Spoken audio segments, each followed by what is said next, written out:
ഇനി മുതൽ നിങ്ങൾക്ക് ഫ്ലൈറ്റിൽ ഒരൊറ്റ ഹാൻഡ് ലഗേജ് മാത്രമേ കൊണ്ടുപോകാനായി സാധിക്കത്തുള്ളൂ. അത് ഇനി ഇന്റർനാഷണൽ ഫ്ലൈറ്റ് ആയിക്കോട്ടെ, ഡൊമസ്റ്റിക് ഫ്ലൈറ്റ് ആയിക്കോട്ടെ.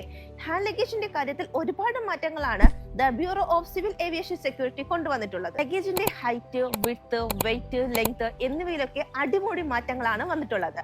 അത് എന്താണെന്ന് പറഞ്ഞു തരാം. നിങ്ങൾ ഒരു എക്കണോമി ക്ലാസ്സിലോ അല്ലെങ്കിൽ പ്രീമിയം എക്കണോമി ക്ലാസ്സിലോ യാത്ര ചെയ്യുന്നവരാണ് എന്നുണ്ടെങ്കിൽ നിങ്ങൾക്ക് 7 kg വരെ കൊണ്ടുപോകാൻ പറ്റും. ഇനി നിങ്ങൾ ബിസിനസ് ക്ലാസ്സിലാണ് യാത്ര ചെയ്യുന്നതെങ്കിൽ നിങ്ങൾക്ക് 10 kg വരെ കൊണ്ടുപോകാം. പക്ഷേ നമ്മൾ നേരത്തെ 1-2 ബാഗൊക്കെ കൊണ്ടുപോകില്ലായിരുന്നു. ഇനി അത് സാധിക്കില്ല. ഇനി നിങ്ങൾക്ക് ഹാൻഡ് ബാഗ് ആയിട്ട് ഒരൊറ്റ ബാഗ് മാത്രമേ കൊണ്ടുപോകാൻ സാധിക്കത്തുള്ളൂ.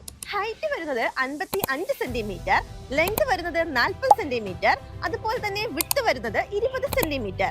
The bureau of civil aviation security പറഞ്ഞിരിക്കുന്നത് ഈ മാറ്റങ്ങൾ കൊണ്ടുവരാനുള്ള പ്രധാനപ്പെട്ട കാരണം എന്ന് പറയുന്നത് സെക്യൂരിറ്റിയും അതുപോലെ തന്നെ ഓപ്പറേഷൻ സ്ട്രീം ലൈൻ ചെയ്യാനുമാണ്. ഇനി നിങ്ങൾ 2024 മെയ് 4 മുന്നെയാണ് ടിക്കറ്റ് എടുത്തത് എങ്കിൽ ഈ നിയമങ്ങളൊന്നും തന്നെ നിങ്ങൾക്ക് ബാധകമല്ല. പക്ഷേ ഇപ്പോൾ എടുക്കുന്നവരാണ് എന്നുണ്ടെങ്കിൽ നിങ്ങൾ ഈ ഒരു നിയമങ്ങളൊക്കെ തന്നെ പാലിക്കണം.